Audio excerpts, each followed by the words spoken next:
እኔ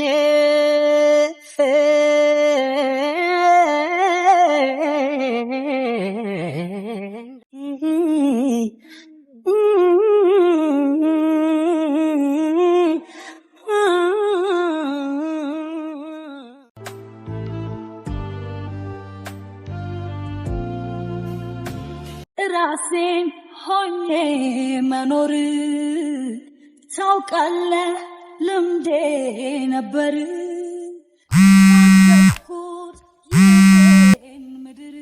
ሄሎ እስከዛሬ በስውር ፍቅር ስላንገላታውሽ ይቅርታ ማለት በእርግጠኝነት ይቺን ቀን በጉጉት ስጠብቂያት የነበረች ቀን ነች። ምንም የምታወራው ነገር እየገባኝ አይደለም። ስለምን ቀን ነው የምታወራው? ባለ ደብዳቤውን ስለምታገኝበት ቀን። ምን? አዎ ዛሬ 10 ሰዓት የቤትሽ በር ላይ መጥቼ ማንነቴን እነግርሻለሁ።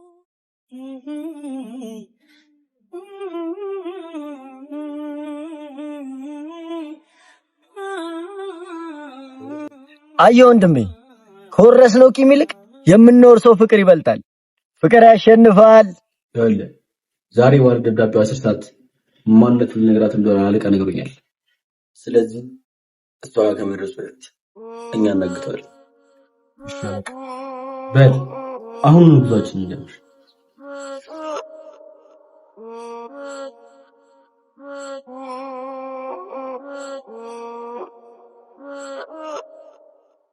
እኔ የምለው ይሄ የምናወራው ልጅና ረዱ ጠበቅ ያለ ግንኙነት ሳይኖራቸው አይቀርም።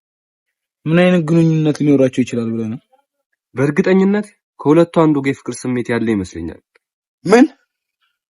እስኪ አስቡ፣ ረዱ ከማንም ወንድ ጋር ታይታ አታውቅም። ከሱ ጋር ግን ጭራሽ አብሮ መዞር ጀምሯል። ትክክል ነህ። እና ምን እናደርግ ይሻላል?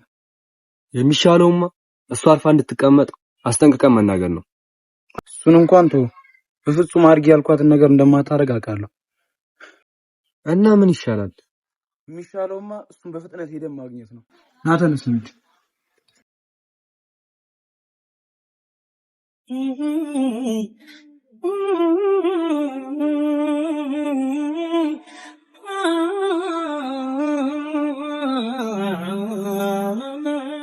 ናሰለችም እስክትመጪ መጠበቁን መዘግየትሽ አባሰብኝ መናፈቁን የኔ ማረፊያ ነይልኝ ያንቺ ምርኮኛ ኮነኝ የኔ ማረፊያ።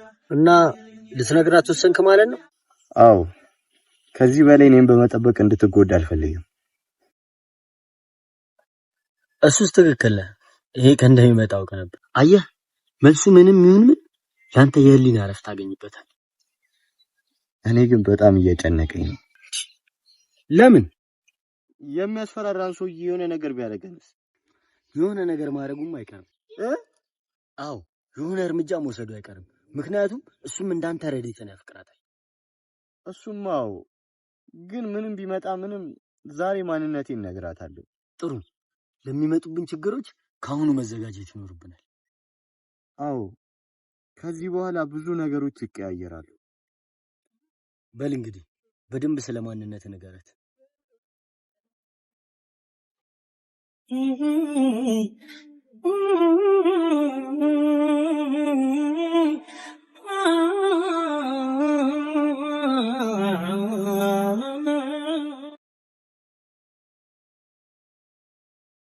ያውና እዛ ቁጭ ብለህ ደምቀት ትታያለህ፣ ደሞ እንዴት ታምራለህ አንተማ።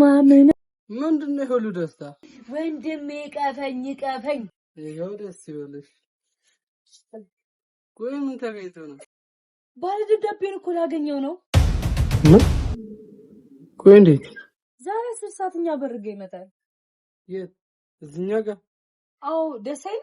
በቃ ልጅ እንደነጋ ጀንበር ፈገግ ያለው ፊት ብዙ ኮከቦችን መሰሉ አይኖች አትኩሬ ባያቸው አኩረው ያዩ። ዛሬ ባለ ደብዳቤው ልታገኘው ነው? አዎ 10 ሰዓት ላይ ሊገናኙ ነው ሰንቻል። 10 ሰዓት ላይ ጥሩ ዝግጅት ይኖራል። ቆይ ምን አስበህ ነው? እሱን በኋላ ትመለከታለህ። እሺ በቃ ቻው።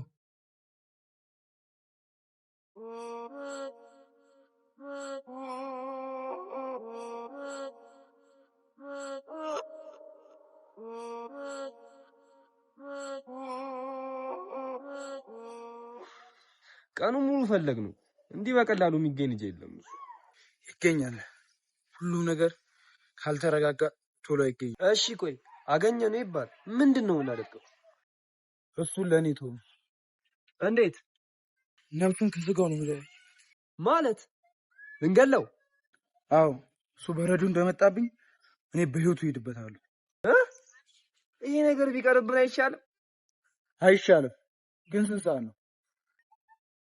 ለ10 ሰዓት 10 ደቂቃ ነው የቀረው። ሸጋ ልጅ በሐሳቤ ድንገት ልቤ ገብታ ትመላለሳለች ቀን ማታ ቀን ማታ ቀን ማታ ቀን ማታ ሐሳብ ገባው ልቤን እረፍት የለው ፋታ ዛሬም ያገሳቴ ካለሽበት ቦታ በአካል ድረሽልኝ በትዝታሽ ፋንታ በአካል ድረሽልኝ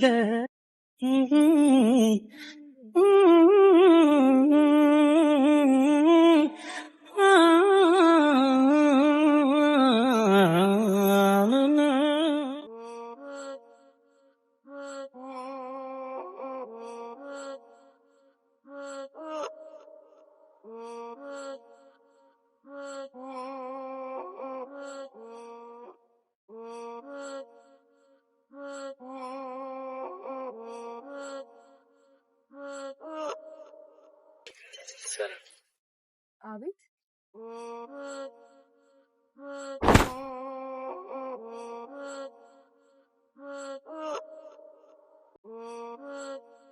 ስጠብቅ የነበረ ባል ደብዳቤ